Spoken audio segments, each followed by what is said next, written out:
विधानसभा चुनाव की तैयारियों में लगी भाजपा अपना कुनवा बढ़ाने के चक्कर में है। इसके अलावा दूसरे दलों में भी सेंध लगाई जा रही है और पार्टी में आने वालों को भी स्वीकारा जा रहा है। इसी कड़ी में बसपा के 2007 और 2012 के विधायक रह चुके ठाकुर सूरजपाल ने भाजपा का दामन थाम लिया है। उन्होंने लखनऊ जाकर पार्टी की सदस्यता ग्रहण की। विधानसभा चुनाव की तैयारी कर रही भाजपा अपना कुनवा बढ़ाने में लगी हुई है, तो दूसरे दलों में भी सेंध लगाई जा रही है।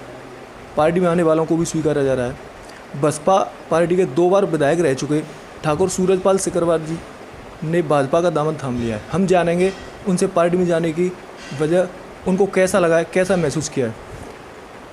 विधायक जी, सबसे पहले तो स्वागत है आपका हमारे चैनल में।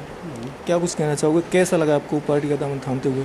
सुनने में आ रहा था बहुत लंबे समय के अंतराल आपने भाजपा का दामन थामा। मैं आपको बता दूं, मेरी राजनीतिक जीवन की शुरुआत सबसे पहले भगवान शंकर रावत आगरा में सांसद हुआ करते थे।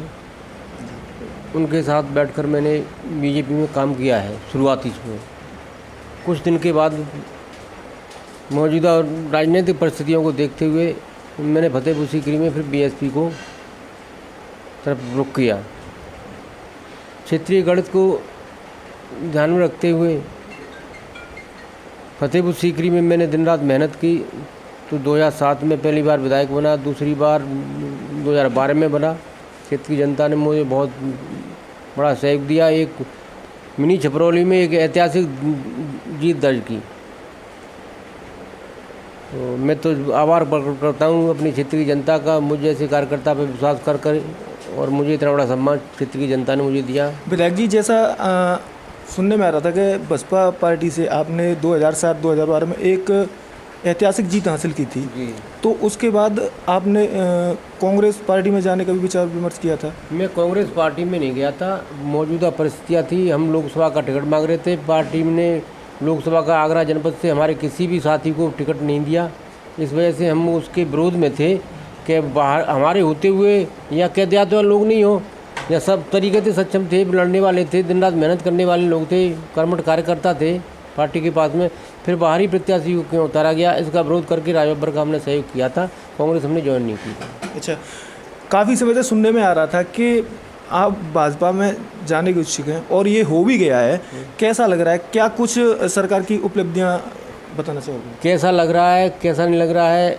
पार्टी मुझे ये मैं चाहता कि मुझे विधायक बनना है, तो विधायक तो मैं 2007 में ही बन गया था, दोबारा 2012 में बन गया, और आज भी मैं किसी भी पार्टी से लड़ूँ तो विधायक तो फिर भी बन सकता हूँ।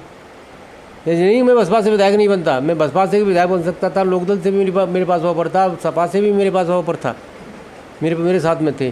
पर मेरे कुछ मौजूदा परिस्थितियों में विचार मिल नहीं खा रहे थे कि मैंने किस तरीके से बखूबी देश अपने क्षेत्र की सेवा की, जनता की सेवा की। 24 घंटे दरवाजे मेरे जनता के लिए खुले रहे।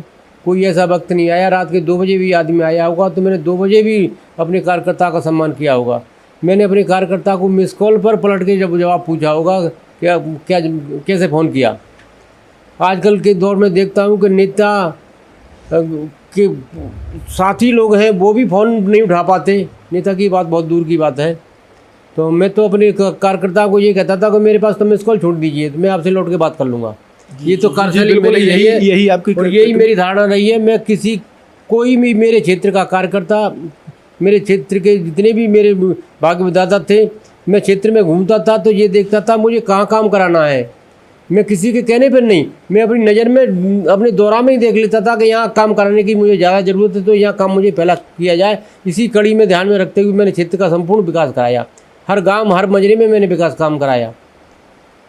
अच्छा विधायक जी, सरकार जो वर्तमान में कार्य कर रही है, क्या उपलब्धियाँ, उन पर क्या प्रकाश डालेंगे, क्या कुछ बताना चाहेंगे? अब मैं वर्तमान सरकार जो कार्य कर रही है तो वो सरकार एक जनहित के लिए, देश हित के लिए कुछ कड़वे फैसले भी लिए जाती हैं।